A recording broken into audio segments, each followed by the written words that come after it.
पहला सुख निरोगी काया। हम में से हर एक ने ये बात बचपन से सुनी है और आज तक सुनते आ रहे हैं। सोशल मीडिया पर एक बहुत ही फेमस कंटेंट क्रिएटर हैं पंकज जीना, जिनकी लाइन मैंने बहुत बार सुनी है कि आपके शरीर से ज़्यादा ज़रूरी कुछ भी नहीं। अगर आपका शरीर सही है तो दौलत शोहरत सब पालोगे, लेकिन अगर आपके शरीर ने ही साथ नहीं दिया तो सब कुछ पाकर भी आप गवा दोगे। नमस्ते दोस्तों, स्वागत है आप सभी का आपके अपने channel be real be simple पर। आइए एक लंबे से गैप के बाद आज आप लोगों के साथ अपनी कुछ बातें शेयर करती हूँ। लाइफ में हम सभी के साथ छोटी बड़ी परेशानियाँ लगी ही रहती हैं और हम अपने अपने तरीके से उनको हल करने की कोशिश भी करते रहते हैं जब तक हमारा स्वास्थ्य ठीक है। लेकिन जिस दिन हमारा स्वास्थ्य बिगड़ जाता है ना, यकीन कीजिए वो छोटी बड़ी सारी परेशानियां आपको दिखाई भी नहीं देती और आपके सामने बस एक बड़ी समस्या आके खड़ी हो जाती है, आपके बिगड़े हुए स्वास्थ्य की। जब आप बीमार होते हो और डॉक्टरों के चक्कर लगा रहे होते हो तो रोज़ सोचते हो कि बस एक बार मैं अच्छा हो जाऊं या अच्छी हो जाऊं तो सबसे पहले अपने शरीर का ध्यान दूंगी। मगर अफसोस की बात यह है कि ये तब समझ में आती है जब आपके स्वास्थ्य का बहुत बड़ा नुकसान हो चुका होता है। तो चलिए पहले आपको इस वीडियो से रिलेटेड कुछ बातें बता देती हूँ और उसके बाद वीडियो के एंड में अपनी बातों को कंटिन्यू रखूँगी। जैसे कि आप देख ही रहे हैं कि ये रक्षाबंधन की वीडियो है, जो रक्षाबंधन के आसपास यानी कि 2-3 दिन पहले से 2-3 दिन बाद तक मैंने शूट की थी, क्योंकि हम लोगों का रक्षाबंधन इसी तरह से सेलिब्रेट होता है। कभी मेरी नंदे पहले आ जाती हैं, कभी मैं पहले चली जाती हूँ। जिस तरह से भी हम लोगों की कहना चाहिए कि टाइम की सेटिंग बैठती है, क्योंकि उन लोगों के पास बहुत ज़्यादा फैमिली रिस्पॉन्सिबिलिटी हैं, तो इसलिए वो साल में एक ही बार आ पाती हैं। और इसीलिए मैं कभी भी उन लोगों पर ये रिस्ट्रिक्शन नहीं लगाती कि आप इसी दिन आइएगा फिर मुझे भी जाना है, या आप उस दिन मत आइएगा फिर मुझे भी जाना है। हम लोग आपस में इतनी अंडरस्टैंडिंग रखते हैं और शुरू से ही हम लोगों के बीच में इतनी अंडरस्टैंडिंग है, हम सभी के बीच में, मेरी नंदों के बीच में और मेरे बीच में, कि हम पहले से ही डिसाइड कर लेते हैं कि कौन पहले जा रहा है कौन बाद में आएगा। तो जिसका जिस वक्त टाइम लगता है रक्षाबंधन से पहले या रक्षाबंधन के बाद, एक हफ्ता पहले, कभी कभी 15 दिन पहले भी हम आ जाते हैं। मतलब मेरी नंदे आ जाती हैं, कभी कभी मैं पहले चली जाती हूँ। तो बस इसी तरह से आपसी अंडरस्टैंडिंग से हम लोगों का ये त्यौहार बहुत अच्छे से मनता है।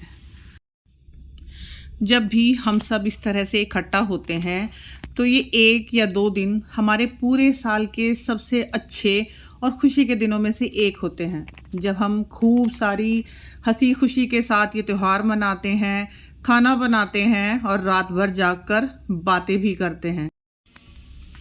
जब भी हम मिलते हैं तो ऐसा तो होता ही नहीं कि रात में कभी भी हम 2 या 3 बजे से पहले सोए हों और फिर सुबह सब देर से उठते हैं। जैसे मैंने अभी पहले कहा कि कभी कभी हमारी रक्षाबंधन से पहले मन जाती है, कभी रक्षाबंधन के बाद मनती है। तो इस उम्र में आकर अब ये मैटर नहीं करता, हालांकि हमारे लिए तो शुरू से ही मैटर नहीं करता कि आप त्यौहार के ही दिन आओ, त्यौहार के ही दिन उस त्यौहार को मनाओ। सब लोग अपनी अपनी फैमिली रिस्पॉन्सिबिलिटी को निभाते हुए कभी ना कभी किसी न किसी तरह से टाइम मैनेज करते हैं और बस जिस दिन हम मिलते हैं सारे एक जगह, हमारे लिए वही दिन त्यौहार का दिन बन जाता है।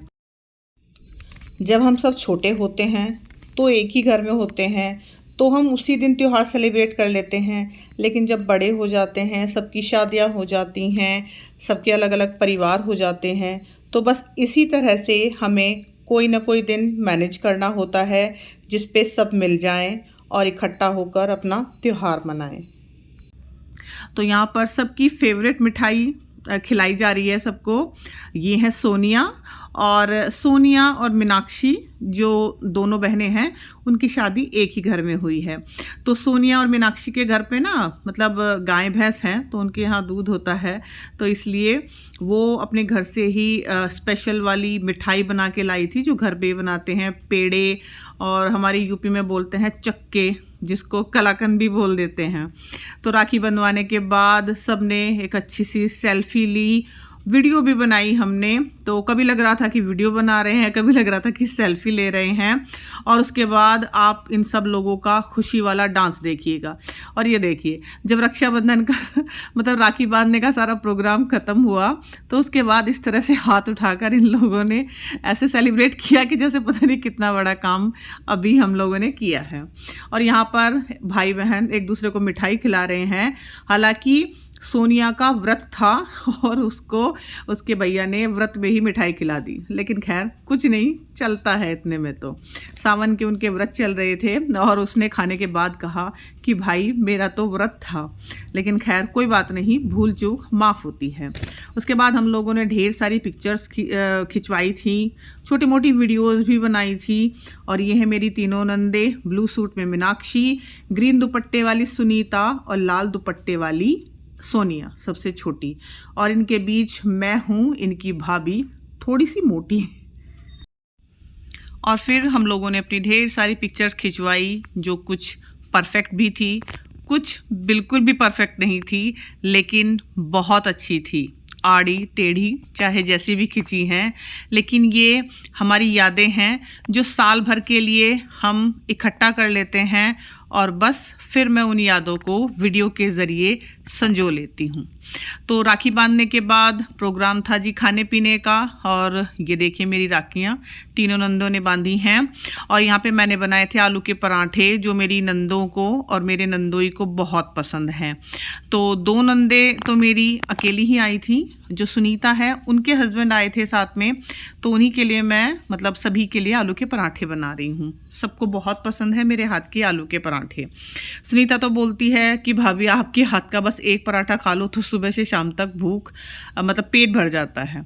और ये देखिए पराठा गर्म था, तो इसलिए इस तरह से मैंने उस पर कट लगा दिए ताकि उसको खोल के खाने में आसानी हो और वो थोड़ा जल्दी से ठंडा हो जाए।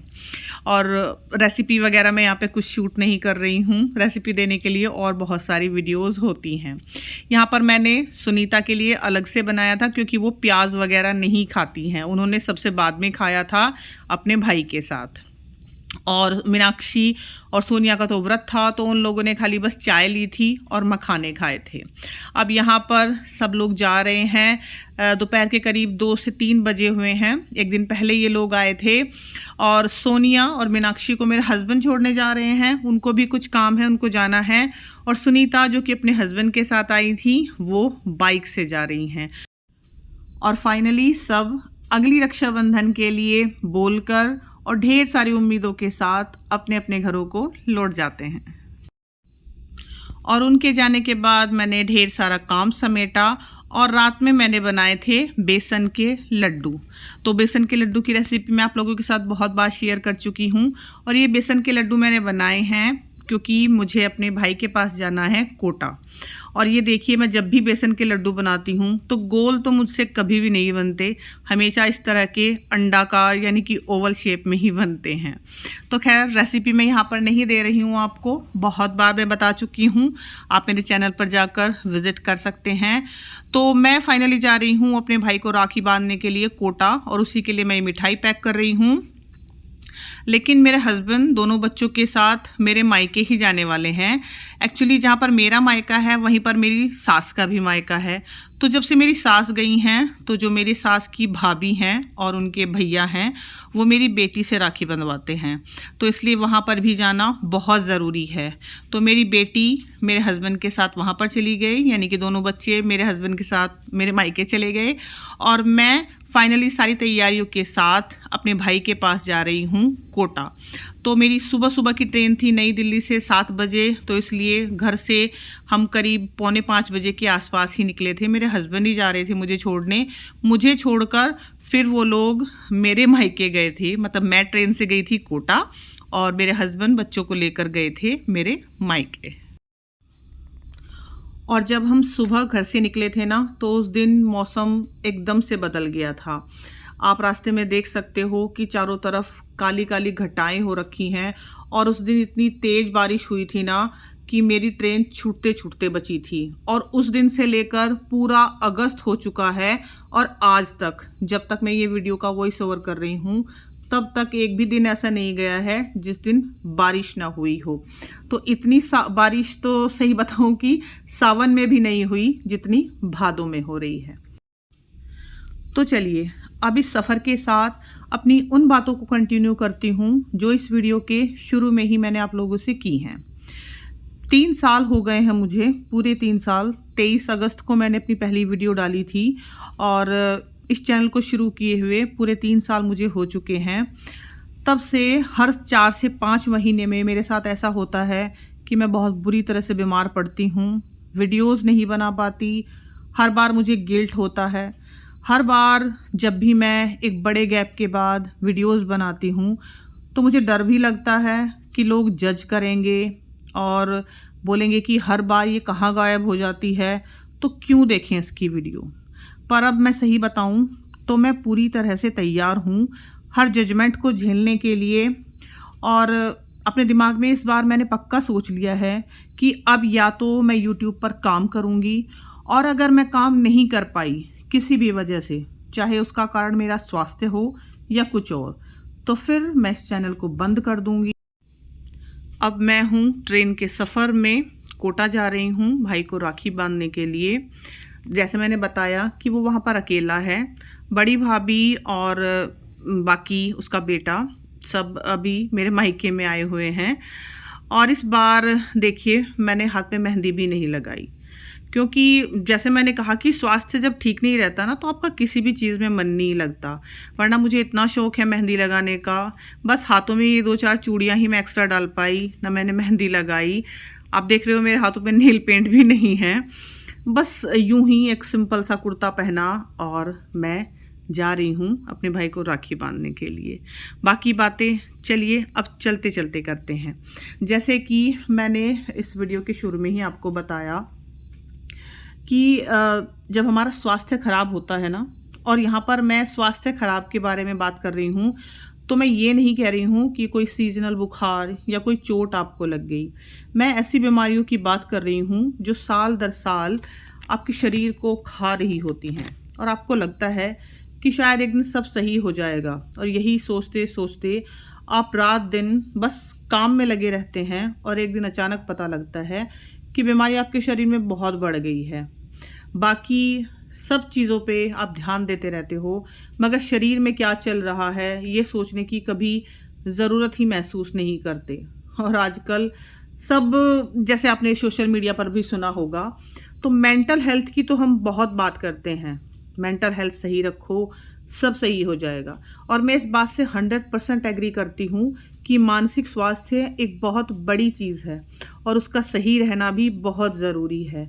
मगर हम इस चक्कर में अपनी फिज़िकल हेल्थ को इतना इग्नोर करते हैं कि उसके बारे में तो हम सोचते भी नहीं हैं। खासकर हम औरतें जो बिल्कुल भी नहीं सोचती हैं, और शायद मैं भी उन्हीं में से एक हो गई हूँ। जो लोग कहते हैं ना कि अगर आपकी मेंटल हेल्थ अच्छी है तो शरीर की हेल्थ ज़्यादा मायने नहीं रखती, मगर मेरा अनुभव ये है कि अगर शरीर दिन पर दिन गिर रहा है, आपका स्वास्थ्य गिर रहा है, तो सबसे पहले आपकी मेंटल हेल्थ ही ख़राब होगी, क्योंकि रोज़ रोज़ आपकी बीमारी, आपका दर्द आपकी मेंटल हेल्थ को खा जाएगी। और ये उदाहरण मेरे खुद के परिवार में है। मेरे सामने लंबे समय तक अपने शरीर की अनदेखी करने वाले लोग हैं जिनको अब बहुत भारी पड़ रहा है, और मेंटल हेल्थ तो उनमें कहीं ढूंढे भी नहीं मिलती। देखिए, काम करना बहुत ज़रूरी है, उसके बिना किसी का गुजारा नहीं है। लेकिन फिर भी मैं आपको कहूँगी कि जब आपको अपने काम और अपने स्वास्थ्य में से चुनना पड़े ना, तो पहले अपने स्वास्थ्य को चुनिए, क्योंकि काम इंतज़ार कर सकता है। जैसे वीडियो के शुरू में ही कहा कि अगर शरीर सही है तो सब पालोगे, लेकिन अगर शरीर ही सही नहीं है तो सच बताऊं सब कुछ पाकर भी आप सब खो ही दोगे। जब मैं बीमार होती हूँ तो मेरे दिमाग में भी यही कंपैरिजन चलता रहता है कि मैं कोई काम नहीं कर पा रही हूँ। लोग तो रोज़ अपनी वीडियोस डाल रहे हैं, उनके चैनल भी ग्रो हो रहे हैं और दिमाग में आता है कि क्या ये लोग कभी बीमार नहीं होते। और यहाँ पर मैं सिर्फ सोशल मीडिया की बात नहीं कर रही हूँ, मैं हर एक काम की बात कर रही हूँ, चाहे वो काम छोटा है या बड़ा। आपको कभी ना कभी ये ज़रूर फील होता है कि आपके आसपास हर कोई प्रोग्रेस कर रहा है, हर कोई अच्छे से काम कर पा रहा है, लेकिन बस एक आप ही हैं जो पीछे रह गए हैं। और इस बारे में सोच कर हम लोग खुद से ही नेगेटिव टॉक शुरू कर देते हैं कि हम ही कुछ नहीं कर पा रहे, बाकी तो पूरी दुनिया अपने जी जान से कोशिश कर रही है और उसके रिजल्ट भी उनको मिल रहे हैं। पर अब मुझे एक बात बहुत अच्छे से समझ आ गई है कि चाहे कोई भी काम हो, हर एक व्यक्ति अपनी सही जगह पर है, सही समय पर है। जैसे आप अपने आसपास ही ढेरों उदाहरण देख सकते हैं। कुछ बच्चे अभी 18 से 19 साल के ही हैं, बस स्कूल से ही पास आउट हुए हैं और वो लोग एनडीए के लिए चुने जा चुके हैं, वहाँ पर उनकी ट्रेनिंग चल रही है। कुछ लोग 22 से 23 साल की उम्र तक होते होते अपना बिजनेस भी इस्टेब्लिश कर चुके होते हैं। कुछ लोग 30 से 35 साल की उम्र में भी कोई अच्छी नौकरी नहीं ढूंढ पाते। कुछ लोग 30 साल के होते होते अब बिजनेस, फैमिली सब कुछ सेट कर चुके होते हैं। और कुछ लोग हैं जो 40 की उम्र हो गई है लेकिन अभी तक शायद उनकी शादी भी नहीं हुई। तो अपनी अपनी जगह पर सब प्रोग्रेस कर रहे हैं, बस हमें एक दूसरे को देखकर ये लगता है कि वो प्रोग्रेस कर रहा है और मैं नहीं। जबकि सच तो ये है कि हम लोग अपनी अपनी जगह पर और अपने अपने समय पर सही हैं। और सबसे बड़ा रोग है कंपैरिजन, यानी कि एक दूसरे से तुलना करना। और यकीन मानिए, जब भी हम तुलना करते हैं ना, तो हमें अपने पास हमेशा कम ही नज़र आता है। हमें कभी भी वो नज़र ही नहीं आता जो हमारे पास है। हमें हमेशा कमियां ही नज़र आएंगी और हमें हमेशा वही दिखेगा जो सामने वाले के पास है लेकिन हमारे पास नहीं। कंपैरिजन करना आपकी ज़िंदगी की सबसे बड़ी गलती साबित होती है। चाहे आप किसी भी फील्ड में कंपैरिजन कर रहे हैं, सामने वाला तो अच्छा खासा है, मैं ही बीमार हूँ। सामने वाले के पास तो घर भी है, मैं ही किराए के घर में रह रहा हूँ। सामने वाला तो कितनी अच्छी अर्निंग कर रहा है और मैं हूँ जो दिन रात बस स्ट्रगल ही कर रहा हूँ। तो ये कंपैरिजन आपको मार देगा। तो इसलिए आज ही सबसे पहले तो बस इस कंपैरिजन से अपनी जान छुड़ाइए। और कंपैरिजन से अपनी जान छुड़ाने के बाद अपना ध्यान लगाइए सब्र में, शुक्र में। जी हाँ, मैंने ये बात खुद पे आजमाई है कि जब हम लोग थोड़ा सब्र करना सीखते हैं और जो हमारे पास है उसके लिए शुक्र अदा करते हैं ना, तो यकीन मानिए ज़िंदगी इतनी हल्की लगने लगती है कि जैसे कोई समस्या कभी थी ही नहीं और आगे जैसे कोई समस्या कभी आएगी ही नहीं। शुक्र करना यानी कि आपके पास जो है उस चीज़ को गिनना, अपनी ब्लेसिंग्स को गिनना, ये दुनिया का सबसे बेहतरीन एक्सपीरियंस होगा आपके लिए। प्लीज़ करके देखिएगा।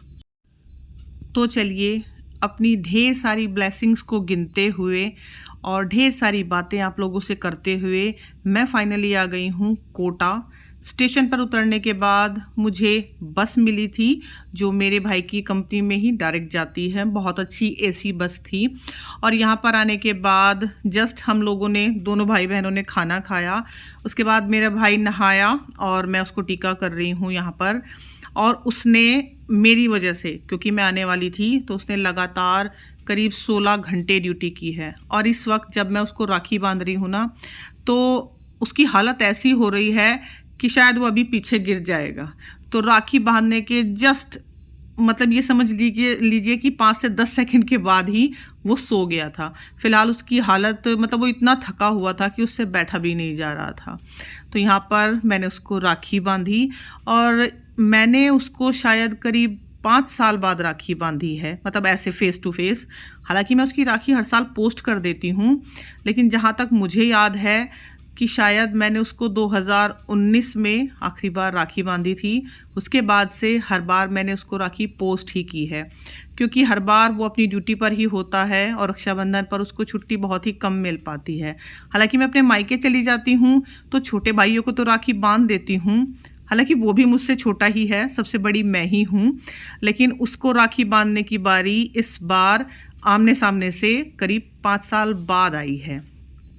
तो यहाँ पर मैं उसको राखी बांध रही हूँ और हमेशा की तरह उसने राखी बंधवाई और पैर छुए, क्योंकि जैसे मैंने कहा वो सबसे छोटा है, सारी ही बहनें हम उससे बड़ी हैं और मैं तो सबसे बड़ी हूँ ही। हमने आने के बाद मतलब भाई ने सब्जी बना के रखी थी छोले की, और उसने चावल बनाए, फटाफट मैंने 4 रोटियां सेकी और बस इतना सा ही था हम दोनों भाई बहनों का खाना। और मैं भी बहुत थकी हुई थी, क्योंकि जैसे मैंने कहा कि सुबह 5 बजे घर से निकली थी, तो 5 बजे घर से निकलने के लिए मैं करीब 3:45 या 3:30 के आसपास उठी थी, और रात में सोते हुए भी मुझे करीब 1-1:30 बज गया था। तो यानी कि मैं 1 से 2 घंटे की ही नींद ले पाई थी। और उसके बाद फ़ौरन ये देखिए राखी, मैं प्लेट रख भी नहीं पाई राखी की, उसने फ़ौरन से अपना तकिया नीचे रख लिया सोने के लिए। तो वो सो गया नीचे और मैं सो गई थी सोफ़े पर। और यहाँ पर हम दोनों भाई बहन, मतलब वो तो खैर सो ही चुका है, मैं इसके करीब आधे घंटे बाद सोई थी, क्योंकि मैंने अपने मायके में फ़ोन किया था, उन लोगों से बोला कि मुझे वीडियोस भेज दो या फ़ोटो भेज दो जो तुम लोग वहाँ पर सेलिब्रेट कर रहे हो। और करीब आधे घंटे बाद मैं भी सो गई थी। और फिर हम दोनों भाई बहन उठे थे रात में करीब 9, 9:30 बजे, और तब हमने कुछ चाय पानी बनाकर पी थी। और दोबारा से 1-1.5 घंटा बात करने के बाद हम रात में 12-1 बजे फिर से सो गए थे। और यहाँ पर हैं मेरे पास कुछ वीडियोस, कुछ फ़ोटोज़ जो मेरे मायके से मेरी बहनों ने, मेरे भाइयों ने मेरे पास भेजी थी, क्योंकि उस टाइम मैं वहाँ पर नहीं थी। यह है मेरा भतीजा राघव, जिसको डांस का बहुत शौक़ है। ये किसी भी मौके पर और किसी भी गाने पे डांस कर सकता है। और पीछे मेरी सारी बहनें राखी बांध रही हैं भाई को, भाभी को, भतीजे को, और उन लोगों का सेलिब्रेशन बहुत अच्छे से चल रहा है। तो यहाँ पर हैं मेरे दोनों बच्चे जो आपस में राखी सेलिब्रेट कर रहे हैं, साथ ही मेरी बहनों की बेटियाँ, मेरी बहनों के बेटे, सभी यहाँ पर हैं, सभी इकट्ठा होते हैं इस त्यौहार पर। और ये मेरा भतीजा राघव, इसको पहली बार इसकी बहनों ने राखी बांधी है जब से ये पैदा हुआ है, क्योंकि 3 राखी जा चुकी हैं। हर बार ऐसा होता था कि यहाँ पर होता ही नहीं था, तो हम लोग इसकी राखी पोस्ट ही करते थे। तो चलिए अब इस वीडियो को मैं एंड करूँगी, और सबसे लास्ट में मैं यही कहना चाहूँगी कि अगर किसी बीमारी की वजह से, किसी कमी की वजह से, या XYZ कोई भी दिक्कत हो जिसकी वजह से आपको सफलता पाने में देर हो रही है, तो होने दीजिए, क्योंकि हर बार देरी बुरी नहीं होती। आपके साथ आपके किसी भी काम में देरी क्यों हो रही है, ये आप और हम हर बार समझ नहीं पाते। क्या पता वो देरी हमारे अच्छे के लिए ही हो। इसीलिए हौसला बनाए रखिए और अच्छा सोचिए। और वो कहावत तो आपने सुनी ही होगी कि दुर्घटना से देर भली, यानी कि देर भले ही हो जाए, दुर्घटना नहीं होनी चाहिए। तो चलिए इसी पॉजिटिव नोट के साथ इस वीडियो का एंड करती हूँ, और एक बार फिर से यही उम्मीद करती हूँ कि जो थोड़े बहुत लोग मेरे साथ जुड़े हुए हैं शायद समझेंगे, मेरा साथ देंगे और इस वीडियो को थोड़ा बहुत लाइक कर देंगे। वीडियो किसी भी पॉइंट पर अगर आपको अच्छी लगी हो तो प्लीज़ मेरे चैनल को सब्सक्राइब ज़रूर कीजिएगा। अगर वीडियो पसंद नहीं आई हो तो आप डिसलाइक भी ज़रूर कर सकते हैं। तो चलिए मैं चलती हूँ, नई वीडियो के साथ जल्दी ही मिलूँगी। तब तक अपना ढेर सारा ध्यान रखिएगा आप लोग। Thank you so much for watching.